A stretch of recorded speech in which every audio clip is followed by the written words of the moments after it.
இன்னைக்கு நாம Indian கான்ஸ்டிடியூஷனோட final part பார்க்கலாம். ஃபைனல் பார்ட் பார்க்கறதுக்கு முன்னாடி ஃபர்ஸ்ட் ரெண்டு பார்ட்ல என்ன பார்த்தோம் அப்படிங்கிற ஒரு குயிக் ரீகாப் பார்த்துடலாம். ஃபர்ஸ்ட் வந்து பார்த்தீங்கன்னா இந்தியன் கான்ஸ்டிடியூஷனோட மேக்கிங் பார்த்தோம். ஸோ மேக்கிங்கில் யார் யார் இருந்தாங்க, பிரசிடெண்ட்டாக யார் இருந்தாங்க, வைஸ் பிரசிடெண்ட்டாக யார் இருந்தாங்க, அது எத்தனை நாளைக்கு செஷன் நடந்துச்சு, எப்போ கான்ஸ்டியூஷன் அடாப்ட் பண்ணாங்க அப்படிங்கிற டீட்டெயில்ஸ் பார்த்தோம். Next salient features of Indian constitution பார்த்தோம். அதுக்கு முன்னாடி கேலிகிராஃபர் யாருங்கிறத பார்த்தோம். ஸோ உங்களுக்கு ஞாபகம் இருந்துச்சுன்னா உங்களுக்கு கமெண்ட்டில் ட்ராப் பண்ணுங்கள். அண்ட் ப்ரியாம்பிள் பார்த்தோம். ப்ரியாம்பிளை யார் டிராஃப்ட் பண்ணாங்க, எந்த இயரில் டிராஃப்ட் பண்ணாங்க, அண்ட் 3 இம்பார்ட்டன்ட் என்ன வேர்டு ஆட் பண்ணாங்க எந்த கான்ஸ்டியூஷனில். அதுக்கப்புறம் 3 இம்பார்ட்டன்ட் ஸ்லோகன்ஸ், ஃப்ரெஞ்ச் ரெவல்யூஷனில் யூஸ் பண்ண 3 இம்பார்ட்டன்ட் ஸ்லோகன்ஸ் என்னென்ன, அண்ட் எஸ்எஸ்எஸ்டிஆர்னா என்ன அப்படிங்கிறத பார்த்தோம். நெக்ஸ்ட் பார்த்தீங்க அப்படின்னா சிட்டிசன்ஷிப் பார்த்தோம். சிட்டிசன்ஷிப்பில் எப்படி வந்து ஒரு சிட்டிசன் வந்து இந்தியன் கான்ஸ்டியூஷனில் நேச்சுரலைசேஷன் மூலிமா வந்து சிட்டிசன்ஷிப் வாங்க முடியும், அதே மாதிரி எப்படி அந்த சிட்டிசன்ஷிப் லாஸ் பண்ணுவாங்க அப்படிங்கிறதெல்லாம் பார்த்தோம். அதே மாதிரி அதுக்கான ஆர்டிகல்ஸையும் பார்த்தோம். நெக்ஸ்ட் அஃபிஷியல் லாங்குவேஜஸ் பார்த்தோம். Official language 22 recognised languages, 6 classical languages எந்தெந்த இயர் டிக்ளேர் பண்ணாங்க அப்படிங்கிறதையும் பார்த்தோம். நெக்ஸ்ட் வந்து பார்த்தீங்கன்னா எமர்ஜென்சி ப்ரொவிஷன்ஸ் பார்த்தோம்.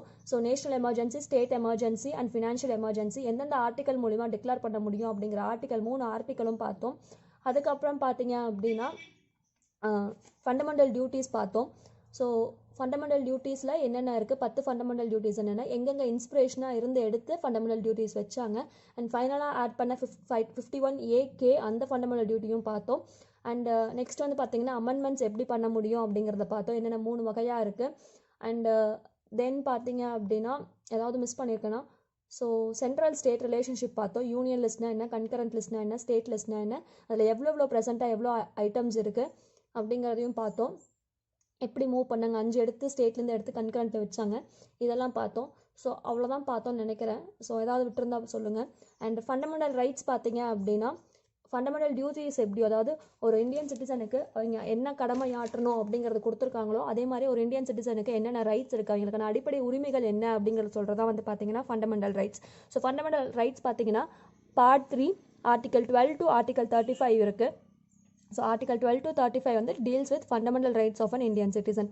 ஸோ இது என்னன்னு சொல்லுவாங்கன்னா மக்னா கார்ட்டா ஆஃப் இந்தியா அப்படின்னு சொல்லுவாங்க.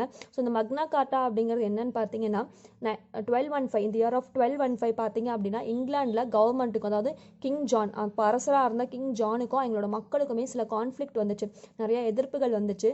அப்போ பார்த்தீங்க அப்படின்னா ஒரு முத்திரைத்தாள், ஒரு சாசனம் மாதிரி விடுறாரு. ஸோ ரைட்ஸ் இஷ்யூ பண்ணுறாரு, யார் யாருக்கு என்னென்ன ரைட்ஸ் இருக்குது அப்படிங்கிறத இஷ்யூ பண்ணுறாரு. இதுதான் வந்து பார்த்தீங்கன்னா வேர்ல்டில் first written document of fundamental rights, அதாவது யார் யாருக்கு என்னென்ன ரைட்ஸ் இருக்குது அப்படிங்கிறது ஒரு ஃபண்டமெண்டல் ரைட்ஸ் ஒரு ரிட்டன் டாக்குமெண்ட்டாக ஃபர்ஸ்ட் வேர்ல்டில் இருந்தது பார்த்தீங்க அப்படின்னா கிங் ஜான் வெளியிட்ட கேரக்டர் ஆஃப் ரைட்ஸ் தான், அதுதான் மக்னா கார்ட்டான்னு சொல்லுவாங்க. ஸோ அதுதான் நம்மளுக்கு வந்து மக்னா கார்ட்டான்னு என்ன சொல்கிறாங்கன்னா article 12 to article 35 magna carta of India அப்படின்னு சொல்கிறாங்க. ஸோ இந்த ஃபண்டமெண்டல் ரைட்ஸ் எங்கேருந்து எடுத்தாங்க இந்தியன் கான்ஸ்டியூஷன், நம்ம ஆல்ரெடி சொல்லியிருந்தோம் இந்தியன் கான்ஸ்டியூஷன் வந்து நிறைய இடத்துலேருந்து நம்ம பாரோ பண்ணியிருக்கோம்னு சொல்லிட்டு சாலியன் ஃபியூச்சர்ஸில். ஸோ இது எங்கேருந்து டிரைவ் பண்ணியிருக்காங்க, ஃபண்டமெண்டல் ரைட்ஸ் எங்கேருந்து டிரைவ் பண்ணியிருக்காங்கன்னு பார்த்தீங்கன்னா யூஎஸ்ஏலேருந்து டிரைவ் பண்ணியிருக்காங்க. இதே மாதிரி ஃபண்டமெண்டல் டியூட்டிஸ் ஒரு கண்ட்ரிலேருந்து டிரைவ் பண்ணியிருப்பாங்க இன்ஸ்பிரேஷன் எடுத்து. அது என்னங்கிறத நீங்கள் கமெண்ட்டில் லீவ் பண்ணுங்கள். So it's drive from USA. Fundamental rights எங்கேருந்துங்க, இட்ஸ் டிரைவ் ஃப்ரம் யூஎஸ்ஏ. இனிஷியலாக 7 ஃபண்டமெண்டல் ரைட்ஸ் இருந்துச்சு, ஆனால் இப்போ வந்து பார்த்தீங்கன்னா 6 ஃபண்டமெண்டல் ரைட்ஸ் தான் இருக்குது. ஸோ புக்கில் வந்து பார்த்தீங்கன்னா என்னென்ன ஆர்டிக்கல் என்னென்ன ஃபண்டமெண்டல் ரைட்ஸ்க்கு அப்படின்னு சொல்லி கொடுத்துருப்பாங்க. நான் இந்த இடத்துல ஜஸ்ட் என்னென்னு மட்டும் சொல்கிறேன், நான் எந்த ஷார்ட்கட்டுமே எதுவுமே சொல்லலை. இட் இஸ் பிகாஸ் நான் வந்து ஆர்டிக்கல் 1லேருந்து இப்போ இருக்கக்கூடிய 448 ஆர்டிகல்ஸ்க்கும் நான் ஒரு பிளான் வச்சுருக்கேன். ஸோ ஒரு ஷார்ட்கட்டாக போடலான்னு சொல்லிட்டு. ஸோ பேசிக்காக பார்த்தீங்கன்னா நான் வந்து ஷார்ட்கட்டாக படிப்பேனான்னு கிடையாது, சும்மா இது வந்தால் இது அந்த மாதிரி ஒரு ஏதாவது ட்ரிக் வச்சு தான் படிப்பேனே தவிர ஷார்ட்கட் இல்லை இந்த மாதிரி ஒரு சென்டென்ஸ் அப்படி நான் படிக்க மாட்டேன். இட் இஸ் பிகாஸ் ஏன்னா நமக்கு நிறைய சப்ஜெக்ட்ஸ் இருக்குது, சயின்ஸ், ஜியாகிரஃபி, நிறைய சப்ஜெக்ட்ஸ் இருக்குது. நீங்கள் ஒவ்வொன்றுக்கும் ஒவ்வொரு ஷார்ட்கட்டாக ஞாபகம் வச்சிங்கன்னு வச்சுக்கோங்களேன், நீங்கள் எதுக்கு எதை ஷார்ட்கட்டாக வச்சுருக்கோங்கிறதே அதை தனியாக நீங்கள் ஞாபகம் வச்சுக்கிற மாதிரி இருக்கும். ஐ ஃபெல்ட் தட் அதனால் நான் எதுவுமே ஷார்ட்கட் ஒரு சென்டென்ஸ் அப்படிங்கிறது ஞாபகம் வச்சுக்க மாட்டேன். பிகாஸ் நம்ம சும்மா பார்த்தா கூட எங்கேயாவது புக்கில் பார்த்துருக்கோம் அப்படின்னு நமக்கு ஒரு ஞாபகம் ஒரு எக்ஸாம் பாலில் போய் வந்துட்டு நீங்கள் ஷார்ட்கட் ஞாபகம் வச்சுட்டு போனீங்கன்னா அங்கே போய் ஏதோ ஒரு வேர்டு சென்டரில் மிஸ் பண்ணிட்டோன்னா என்டையராகவே ராங் ஆயிரும். ஸோ நான் சொல்கிற ஷார்ட்கட் எப்படி ஈஸியாக ஞாபகம் வச்சுக்கலாம்னு சொல்லிட்டு நான் இந்த வீடியோவில் சொல்ல போகிறேன். தனியாக ஆர்டிகல்ஸ்க்கு தனியாக ஒரு வீடியோ போடுறேன். ஸோ ஆர்டிகல் 12 பார்த்தீங்கன்னா வாட் இஸ் ஸ்டேட் அப்படின்னு சொல்லிட்டு இட் டீல்ஸ் வித் ஸ்டேட்னா என்ன அப்படிங்கிறது சொல்லும். ஆர்டிகல் 13(1) பார்த்தீங்க அப்படின்னா ப்ரீ கான்ஸ்டிடியூஷன் லாஸ். ஆர்டிகல் 13(2) பார்த்தீங்க அப்படின்னா போஸ்ட் கான்ஸ்டிடியூஷன் லாஸ். ஸோ நான் சொல்லியிருந்தேன் 6 ஃபண்டமெண்டல் ரைட்ஸ் இருக்குன்னு சொல்லிட்டு. இதை எப்படி சொல்லலாம்னா இஎஃப், இஆர், இசி, ஓகேங்களா. ஸோ இஎஃப்ங்கிறது ஃபஸ்ட் பார்க்கலாம். இங்கிறது பார்த்தீங்கன்னா நான் right to equality. So first என்னங்க, ரைட் டு ஈக்குவாலிட்டி. ஸோ இதில் ஆர்டிகல் 14, 15, 16, 17 அண்ட் 18 சொல்லிட்டு 5 ஆர்டிக்கல் இருக்குது. ஸோ இது என்னென்னு சொல்லிடுறேன். ஃபர்ஸ்ட் ஆர்டிகல் 14 பார்த்தீங்கன்னா எல்லாருமே லாக்கு முன்னாடி சமம் அப்படின்னு சொல்லுவாங்க. ஆர்டிகல் 15 பார்த்தீங்கன்னா யாரையுமே வந்து டிஸ்கிரிமினேட் பண்ணக்கூடாது. இந்த basis of region, race, caste, sex or place of birth வச்சு நம்ம யாருமே பாகுபாடு பாட்டக்கூடாது அப்படின்னு சொல்கிறாங்க. ஆர்டிகல் 16 பார்த்தீங்கன்னா பப்ளிக் எம்ப்ளாய்மெண்ட்டில் எல்லாத்துக்குமே ஈக்குவல் ஆப்பர்ச்சுனிட்டிஸ் கொடுக்கணும். ஆர்டிகல் 17 பார்த்தீங்கன்னா அன்டச்சபிலிட்டி, அதாவது தீண்டாமை அப்படிங்கிறது இருக்கக்கூடாது அப்படின்னு சொல்கிறாங்க. அண்ட் ஆர்டிகல் 18 பார்த்தீங்கன்னா அபாலிஷன் ஆஃப் டைட்டில்ஸ், அதாவது இந்த எக்ஸப்ட் மிலிட்ரி தவிர எல்லாத்துக்குமே வந்து மிலிட்ரி அண்ட் அகாடமிக் தவிர எல்லாத்துக்குமே இந்த டைட்டில்ஸ் வைக்கக்கூடாது. ஸோ மிலிட்ரிக்கு பார்த்தீங்க வைக்கலாம், இல்லை அதே மாதிரி டாக்டரேட்ஸ் இந்த மாதிரி அகாடமிக்காக வாங்கினவங்களுக்கு பட்டம் வைக்கலாம். அதை தவிர்த்து யாருக்கும் பட்டம் வைக்கக்கூடாது அப்படிங்கிறது தான் ரைட் டு ஈக்குவாலிட்டி. ஸோ இது எப்படி நான் ஞாபகம் வச்சுக்கிறேன் அப்படின்னு சொல்லி பார்த்தீங்க அப்படின்னா, ஸோ 14 நமக்கு என்ன ஞாபகம் வருங்க, February 14 தான் ஞாபகம் வரும், லவ்வர்ஸ் டே வரும். ஸோ லவ்வர்ஸ் டேனால் லவ்வர்ஸ்னால் எல்லாருமே ஈக்குவலாக தான் பார்ப்பாங்க. அவங்களுக்குள்ள எந்த ரேஸோ ரிலீஜனோ காஸ்ட்டோ எதுவுமே இருக்காது லவ்வர்ஸ்குள்ளே. ஸோ ஆர்டிகல் 14 ஈக்குவலாக பார்ப்பாங்க. ஏன்னா அவங்களுக்குள்ள வந்து religion, race, caste of place of birth இருக்காது. அதே மாதிரி அவங்க எல்லாத்துக்குமே ஈக்குவல் ஆப்பர்ச்சுனிட்டிஸ் இருக்கும். ஸோ அவங்களோட இப்போ லவ்வர்ஸ்குள்ளும் போது பெண்ணாகட்டும் ஆணாகட்டும் நல்லா புரிதல் இருக்கும். அதனால் அவங்க எல்லாருமே ஈக்குவல் ஆப்பர்ச்சுனிட்டிஸ், ஒரு பெண் எது பண்ணாலுமே மென் வந்து சப்போர்ட் பண்ணுவாங்க. எல்லாத்துக்கும் ஈக்குவல் ஆப்பர்ச்சுனிட்டிஸ் இருக்கும் அப்படிங்கிறதா நான் ஒரு ஃப்ளோவில் ஞாபகம் வச்சுக்கோன்னு வச்சுக்கோங்க. இது ஷார்ட்கட்லாம் கிடையாது, நான் ஒரு ஃப்ளோவில் ஞாபகம் வச்சுக்குவேன். ஸோ ஆர்டிகல் 17 பார்த்தீங்கன்னா அன்டச்சபிலிட்டி. நமக்கு என்ன சொன்னோம், ஆப்பர்ச்சுனிட்டிஸ் எல்லாமே ஈக்குவலாக கொடுப்போம், ஆனால் அன்டச்சபிலிட்டி இருக்கக்கூடாது. ஏன்னா இப்போ நமக்கு 17 வயசு தான் ஆயிருக்கு, டச்சபிலிட்டி இருக்கக்கூடாது. அதே மாதிரி 18 இயர்ஸ் ஆயிடுச்சு அப்படின்னா நமக்கு டைட்டில் கொடுத்துடலாம்.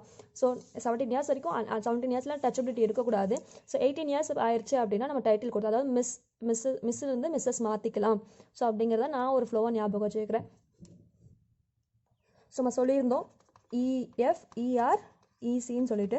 ஸோ நம்ம இ முடிச்சிட்டோம் first. Next F, right to freedom. So article 19 பார்த்தீங்கன்னா freedom of speech, expression, assembly, association, movement, residence and profession எல்லாத்துக்குமே ஸ்பீச்சுக்கு ரைட்ஸ் இருக்கணும் அப்படிங்கிறது தான் ஆர்டிகல் 19. ஸோ ஆர்டிகல் 20 பார்த்தீங்க அப்படின்னா protection of in respect of conviction for அஃபென்சஸ்லேருந்து நமக்கு வந்து ப்ரொடெக்ஷன் கொடுக்கணும். இதை பற்றி டீல் பண்ணுறது தான் ஆர்டிகல் 20.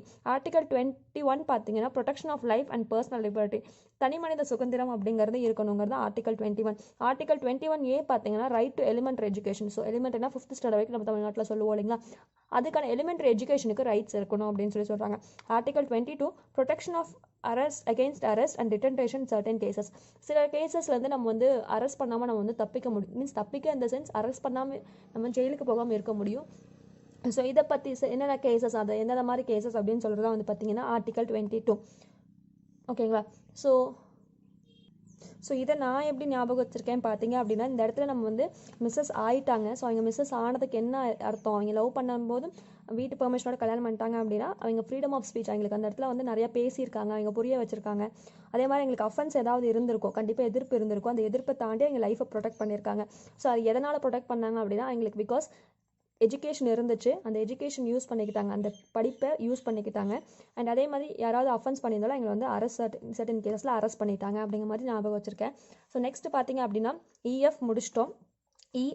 இயில் வந்து பார்த்தீங்கன்னா எக்ஸ்ப்ளாய்டேஷன், அதாவது ஆர்டிகல் 23 என்ன சொல்லுது அப்படின்னு பார்த்தீங்கன்னா prohibition of traffic in human beings and force labour. So மனிதர்களை காசுக்காக விற்கிறதும் இல்லை அடிமைப்படுத்தி வச்சிருக்கிறதும் தப்பு அப்படின்னு சொல்கிறாங்க. எக்ஸ்ப்ளாய்டேஷனா சுரண்டுதல் அப்படின்னு சொல்லி தமிழில் அர்த்தங்க. ஆர்டிகல் 24 பார்த்தீங்க அப்படின்னா சைல்டு லேபர்ஸ் பற்றி சொல்லுது. So prohibition of employment of children in ஃபேக்ட்ரிஸில் வந்து குழந்தை தொழிலாளிகள் இருக்கக்கூடாது அப்படிங்கிறத சொல்கிறதான் பார்த்தீங்கன்னா ஆர்டிகல் 24. இஎஃப் பார்த்துட்டோம், equality and freedom. ER exploitation பார்த்துட்டோம். நெக்ஸ்ட் ரிலீஜியன் பார்க்கலாம், R. So article 25 to 28 deals with rights to religion. So article 25 பார்த்தீங்க அப்படின்னா ஃப்ரீடம் ஆஃப் கான்சென்ஸ், அதாவது நம்ம எந்த ரிலீஜனை வேணால் ப்ராக்டிஸ் பண்ணிக்கலாம் அப்படின்னு சொல்கிறதா வந்து பார்த்தீங்கன்னா ஆர்டிகல் 25. ஸோ ஆர்டிகல் 26 பார்த்தீங்கன்னா ஃப்ரீடம் டு மேனேஜ் ரிலீஜியஸ் அஃபேர்ஸ்னால் ஒரு ரிலீஜியஸ் நேமில் வந்து ஒரு இன்ஸ்டியூஷன் ஆரம்பிக்கிறது, இல்லை ஒரு சேரிட்டபிள் ட்ரஸ்ட் ஆரம்பிக்கிறது, இல்லை அதுக்கு வேண்டி ஏதாவது ஒரு ப்ரொமோஷன் பண்ணுறது, இந்த மாதிரிலாம் நமக்கு ரைட்ஸ் இருக்குது அப்படின்னு சொல்லி ஆர்டிகல் 26 சொல்லுது. ஆர்டிகல் 27 பார்த்தீங்க அப்படின்னா freedom from payment of taxes for the promotion of any religion. So ஏதாவது ஒரு ரிலீஜனுக்கு ஏதாவது நன்கொடை மாதிரி கேட்குறாங்க, இல்லை ஏதாவது ஒரு ப்ரொமோஷனுக்கு ஏதாவது ஃபண்டு கேட்குறாங்க அப்படிங்கும்போது அது நம்ம கொடுக்கறதும் கொடுக்காமல் இருக்கிறதும் நம்மளோட ஃப்ரீடம் தான். ஸோ அதை பற்றி டீல் பண்ணுறதா பார்த்தீங்கன்னா ஆர்டிகல் 27. ஸோ ஆர்டிகல் 28 பார்த்தீங்க அப்படின்னா இப்போ ஒரு சில எஜுகேஷனல் இன்ஸ்டியூஷன்ஸ் இருக்கும். ஸோ அந்த எஜுகேஷன் இன்ஸ்டியூஷன்ஸில் சில பார்த்தீங்கன்னா கோயிலுக்கு கூட்டிகிட்டு போவாங்க, இல்லை சில சர்ச்சில் வந்து ப்ரேயர் பண்ணுவாங்க. இந்த மாதிரி இருக்கும்போது அதுலேருந்து நம்ம வந்து அட்டன் பண்ணாமல் இருக்கிறதுக்கு நமக்கு ரைட்ஸ் இருக்குது. ஸோ எல்லா ஸ்டூடெண்ட்டும் அட்டன் பண்ணணும்னு கிடையாது. They are not interested in that religion அப்படின்னா அட்டன் பண்ணாமையும் இருக்கலாம். ஸோ அதை பற்றி டீல் பண்ணுறதான் பார்த்தீங்கன்னா ஆர்டிகல் 28. ஸோ நெக்ஸ்ட்டு EF பார்த்துட்டோம், ER பார்த்துட்டோம். Next EC.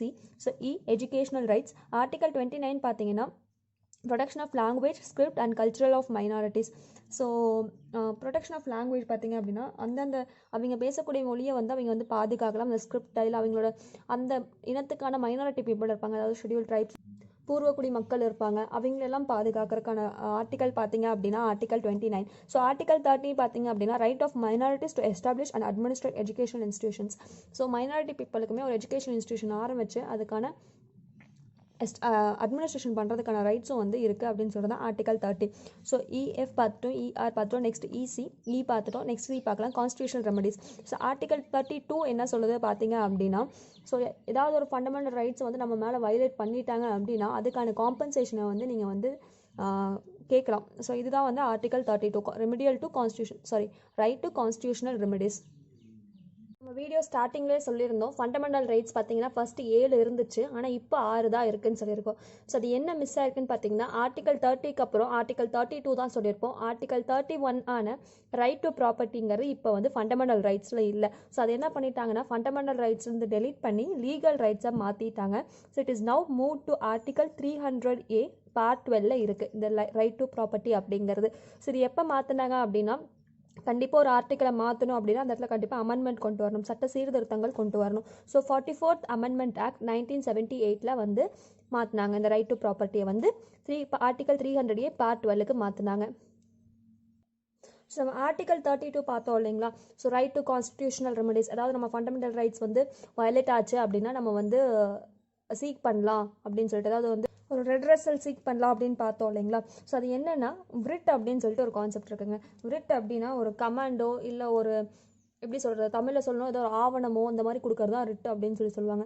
கோர்ட் வந்து ஒரு கமாண்ட் இஷ்யூ பண்ணும், ஏதாவது நம்ம வயலேட் பண்ணிட்டீங்க, ஏதாவது ஒரு ரூல்ஸ் வயலேட் பண்ணிட்டீங்க, நம்ம மேலே வந்து ஃபண்டமெண்டல் ரைட்ஸ் வயலேட் பண்ணியிருக்காங்க அப்படிங்கும்போது ஒரு ரிட் மாதிரி ஒரு ரிட் வந்து ஒரு சுப்ரீம் கோர்ட்டோ இல்லை ஹை கோர்ட்டோ வந்து கமெண்ட் கொடுப்பாங்க. ஸோ அவங்களோட சீல் வச்சு கொடுப்பாங்க. ஸோ அப்படி பார்த்தீங்க அப்படின்னா 5 ரிட் வந்து both supreme court and high court வந்து கொடுக்க முடியும். ஸோ சுப்ரீம் கோர்ட் இதனால தான் அந்த மாதிரி ரிட் கொடுக்கறது, ஃபண்டமெண்டல் ரைட்ஸ் வயலேட் பண்ணால் வந்து இந்த மாதிரிலாம் ஸ்டெப்ஸ் எடுக்கிறதுனால என்ன சொல்கிறாங்க அப்படின்னா கார்டியன் ஆஃப் தி கான்ஸ்டியூஷன் அப்படின்னு சொல்லி சுப்ரீம் கோர்ட்டை சொல்கிறாங்க. ரொம்ப important, guardian of the constitution யாருங்க, supreme court. So doctor B.R. Ambedkar என்ன சொல்லியிருக்காரு அப்படின்னா ஆர்டிகல் 32 தான் heart and soul of the constitution அப்படின்னு சொல்லியிருக்காரு. ஆர்டிகல் 32 என்னங்க, heart and soul of the constitution. So நான் சொல்ல 5 வகையாக ரிட்டு வெளியிடலாம்னு சொல்லிட்டு, ஃபர்ஸ்ட் பார்த்தீங்க அப்படின்னா கம்பேர் டு இங்கிலீஷ் தமிழ் கொஞ்சம் ஈஸியாக இருக்கும், அதனால தான் தமிழ் எழுதியிருக்கேன். ஸோ ஆட்கொணர்வு அப்படின்னு சொல்லுவாங்க. நம்ம நிறைய தமிழ் மூவிஸில் பார்த்துருப்போம், ஆட்கொணர்வு மனு கொடுக்குறாங்க அப்படின்னு சொல்லிட்டு. அதோட மீனிங் என்ன பார்த்தீங்க அப்படின்னா ஏதாவது ஒரு இல்லீகலாக நம்மளை வந்து அரெஸ்ட் பண்ணுறாங்க அப்படின்னா அதுலேருந்து நம்மளை ப்ரொடெக்ட் பண்ணிக்கலாம். இந்த ரிட்டு மூலிமா நம்மளை வந்து இல்லீகலாக அரெஸ்ட் பண்ண முடியாது. நெக்ஸ்ட் வந்து பார்த்தீங்கன்னா கட்டளை உறுத்தும். ஸோ இப்போ நம்ம வந்து ஏதாவது கவர்மெண்ட் ஆஃபீஸ்க்கு போகிறோம், அந்த இடத்துல நம்ம இல்லீகலாக ஏதாவது ஹெல்ப் பண்ணால் மட்டும்தான் நமக்கு அந்த வேலை முடியும் அப்படின்னா அதுலேருந்து நம்மளை ப்ரொடெக்ட் பண்ணிக்கலாம். இல்லீகலாக நம்ம வேலை பண்ணாமல் நம்மளை வந்து ப்ரொடெக்ட் பண்ணிக்கலாம். நெக்ஸ்ட்டு தடையுறுத்தும். இப்போ வந்து பார்த்தீங்க அப்படின்னா சுப்ரீம் கோர்ட்டுக்கு ஒரு பவர் இருக்கும், ஹை கோர்ட்டுக்கு ஒரு பவர் இருக்கும், அதே மாதிரி டிஸ்ட்ரிக்ட் கோர்ட்ஸ்க்கு ஒரு பவர் இருக்கும். ஸோ அந்த மாதிரி சப்பார்டினேட் கோர்ட்ஸ் வந்து அவங்களோட லெவலை தாண்டி போனாங்க அப்படின்னா அதுலேருந்து வந்து ப்ரிவெண்ட் பண்ணுறதா வந்து பார்த்திங்கன்னா தடையுறுத்தும் அப்படின்னு சொல்கிறது. நெக்ஸ்ட்டு ஆவணக்கேட்பு. ஸோ இப்போ சப்போஸ் சபார்டினேட் கோர்ட் வந்து ஏதாவது ஒரு பாஸ் பண்ணிட்டாங்க, ஏதாவது ஒரு டிசிஷன் பாஸ் பண்ணிட்டாங்க, பட் அது அவங்களோட தகுதிக்கு மீறி அவங்களோட எல்லைக்கு மீறி இருக்குது அப்படின்னா அதை வந்து கேன்சல் பண்ணுறதா வந்து பார்த்திங்கன்னா ஆவணக்கோர்ப்பு. நெக்ஸ்ட்டு தகுதி முறை வினவும். ஸோ இப்போ வந்து பப்ளிக் ஆஃபீஸ் ஏதாவது அபகரிக்கிறாங்க, ஏதாவது வந்து இல்லீகல் பர்பஸ்க்காக யூஸ் பண்ணுறாங்க அப்படிங்கும்போது அதை ஸ்டாப் பண்ணுறது தான் வந்து பார்த்திங்கன்னா தகுதி முறை வினவும் விரிட். ஓகேங்களா. ஸோ இவ்வளோதாங்க இந்த விரிட் அப்படிங்கிறது. So suspension of fundamental rights. So நமக்கான ஃபண்டமெண்டல் ரைட்ஸை சஸ்பென்ஷன் பண்ண முடியுமா அப்படின்னு சொல்லி கேட்டிங்க அப்படின்னா பண்ண முடியும். ஆர்டிகல் 352 நடைமுறையில் இருந்துச்சு அப்படின்னா ஆர்டிகல் 352 என்னங்க, நேஷனல் எமர்ஜென்சி. ஸோ பிரசிடென்ட் வந்து நேஷனல் எமர்ஜென்சி டிக்ளேர் பண்ணியிருக்காரு அப்படின்னா அப்போ வந்து ஃபண்டமெண்டல் ரைட்ஸை சஸ்பெண்ட் பண்ண முடியும். ஸோ ஆர்டிகல் 19 அப்படிங்கிறது நேஷனல் எமர்ஜென்சியில் செல்லுபடி ஆகாது. ஆர்டிகல் 19 என்னங்க, பேச்சுரிமை தான் ஆர்டிகல் 19. ஸோ எனக்கு நேஷனல் எமர்ஜென்சி டிக்ளேர் இருக்கும்போது எனக்கு பேச்சுரிமை இருக்குது, நீங்கள் இதில் தடுக்கக்கூடாது அப்படின்னு போய் சொல்லவே முடியாது. இட் இஸ் பிகாஸ் அந்த இடத்துல பேச்சுரிமைங்கிற அந்த ஃபண்டமெண்டல் ரைட்டே சஸ்பெண்ட் பண்ணி வச்சுருப்பாங்க. தற்காலிகமாக ஸ்டாப் பண்ணி வச்சுருப்பாங்க. So rest of the fundamental ரைட்ஸ்க்கு பார்த்தீங்க அப்படின்னா நம்ம ஒரு ஸ்பெசிஃபிக் ஆர்டர் வந்து பிரசிடென்ட் வந்து ரிலீஸ் பண்ணணும். அந்த ஆர்டரை வந்து பார்லிமெண்ட் அப்ரூவ் பண்ணால் மட்டும்தான் வந்து ரெஸ்ட் ஆஃப் தி ஃபண்டமெண்டல் ரைட்ஸை வந்து சஸ்பெண்ட் பண்ண முடியும். என்ன ஆர்டர் ரிலீஸ் பண்ணாலுமே ஆர்டிகல் 20 and 21 எந்த காரணம் காட்டியும் வந்து சஸ்பெண்ட் பண்ண முடியாது. ஸோ ஆர்டிகல் 20 and 21 என்னங்க, protection of public life and protection against the offences. ஓகேங்களா. நெக்ஸ்ட் பார்த்தீங்க அப்படின்னா 86th அமெண்ட்மெண்ட் ஆக்ட் 2000, இதோ டூ யூ நோங்க, 86th அமெண்ட்மெண்ட் ஆக்ட் 2002 படி ஆர்டிகல் 45 ஆர்டிகல் 21A மாற்றிருக்காங்க. Article 21 right to elementary education, அதாவது அன்டில் ஏஜஸ் ஆஃப் 6 years வரைக்கும் எஜுகேஷன் கொடுக்கணும் அப்படிங்கிறத வந்து இந்த வந்து ஃபண்டமெண்டல் ரைட்ஸை மாற்றிட்டாங்க. ஆர்டிகல் 45 ஆர்டிகல் 21A மாற்றிருக்காங்க. ஸோ நம்ம நெக்ஸ்ட் டாபிக் பார்த்தீங்கன்னா டிபிஎஸ்பி அண்ட் இதோட லெசன் முடிஞ்சுதுங்க. ஸோ டிபிஎஸ்பின்னா என்னென்னு பார்த்தீங்க அப்படின்னா directive principle of state policy.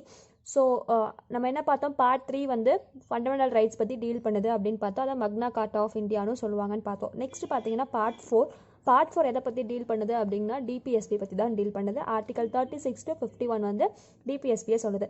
So first நம்ம டிபிஎஸ்பினா என்னன்னு சொல்லி பார்ப்போம். ஒரு வந்து என்ன சொல்கிறது, அரசு நெறிமுறைப்படுத்தும் கோட்பாடுகள் அப்படின்னு சொல்லுவாங்க. நீங்கள் வந்து இப்போ அரசாங்கம் வந்து ஏதாவது ஒரு புது சட்டத்தை கொண்டு வருது, புது ஆர்டிக்கல் கொண்டு வருது அப்படின்னா கண்டிப்பாக டிபிஎஸ்பியை ஒரு ரெஃபரன்ஸாக வச்சுக்குவாங்க. ஸோ இதில் வந்து சில நெறிமுறைகள் சொல்லியிருப்பாங்க, எப்படி நீங்கள் வந்து ஒரு லாவை மேக் பண்ணணும். ஒரு வெல்விஷராக இருப்பாங்க இல்லையா, நமக்கு அட்வைஸ் கொடுப்பாங்க இல்லையா, அந்த மாதிரி தான் அந்த டிபிஎஸ்பி அப்படிங்கிறது. இதுக்கு எந்த கிளாசிஃபிகேஷனும் கிடையாது டிபிஎஸ்பிக்கு. ஆனால் பேஸ்ட் ஆன் கண்டென்ட், அதில் இருக்க கண்டென்ட்டை பொறுத்து இதை 3 கிளாஸிஃபை பண்ணிக்க, மீன்ஸ் கிளாஸிஃபிகேஷனில் பேஸ்ட் ஆன் கண்டென்ட் வச்சு சோஷியலிஸ்ட், காந்தியன் அண்ட் லிபரல்னு சொல்லிட்டு 3 விதமாக இருக்குது. ஸோ இது வந்து கோர்ட்னால என்ஃபோர்ஸ் பண்ண முடியுமான்னு கேட்டிங்கன்னா கிடையாது. அதுவே வந்து பார்த்திங்கன்னா ஃபண்டமெண்டல் ரைட்டை கோர்ட்னால என்ஃபோர்ஸ் பண்ண முடியும். So fundamental for governance of a country எது அப்படின்னு பார்த்தீங்கன்னா இந்த டிபிஎஸ்பி தான். ஸோ லா மேக்கிங் அப்போ நான் சொன்னேன் இல்லைங்களா, லா மேக்கிங் அப்போ கண்டிப்பாக இது ஒரு கன்சிடரேஷனாக எடுத்துக்குவாங்க. So doctor B.R. அம்பேத்கர் வந்து இது என்ன சொல்லியிருக்கான்னு பார்த்தீங்கன்னா நோபல் ஃபியூச்சர்ஸ் அப்படின்னு சொல்லி நம்மளோட டிபிஎஸ்பியை சொல்லியிருக்காரு. இதுவே அவர் வந்து heart and soul of Indian constitution எதாவது சொன்னாருங்க, ஆர்டிகல் 32 சொல்லியிருக்காரு. ஸோ யூஎஸ்ஏலேருந்து என்ன எடுத்தாங்க, ஃபண்டமெண்டல் ரைட்ஸ் எடுத்தாங்க. ஸோ இது வந்து பார்த்தீங்க அப்படின்னா இங்கிலாந்துலேருந்து எடுத்தாங்க. So moral and political transactions and social and economic democracy it also protects the human ரைட்ஸை ப்ரொடெக்ட் பண்ணுறதும் டிபிஎஸ்பி தான். And social and economic democracy கரெக்டாக இருக்கா அப்படின்னு பார்க்குறதும் டிபிஎஸ்பி தான். ஸோ அவ்வளோதாங்க, இந்த லெசன் முடிஞ்சிச்சு. அண்ட் இது ரொம்ப இம்பார்ட்டன்ட் லெசன். அகைன் நான் ரொம்ப ஸ்ட்ரெஸ் பண்ணி சொல்கிறேன். இட் இஸ் பிகாஸ் ஏன்னு பார்த்தீங்க அப்படின்னா அதில் நிறைய ஆர்டிகல்ஸ், ஒரு பேசிக்ஸ் ஆஃப் இந்தியன் கான்ஸ்டியூஷன் சொல்கிறதே வந்து பார்த்தீங்கன்னா இந்த லெசன் தான். ஸோ கண்டிப்பாக அதுலேருந்து ஒரு கொஷின் வரும்.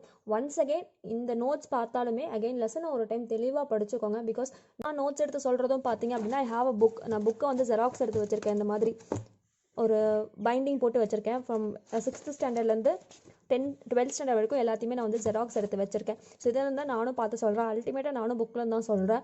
ஸோ புக்கை நீங்கள் ஒரு டைம் என்னதான் இருந்தாலும் நீங்கள் ஒரு டைம் ஒரு கோ த்ரூ பண்ணிங்க மட்டும்தான் உங்களுக்கு ஈஸியாக இருக்கும்.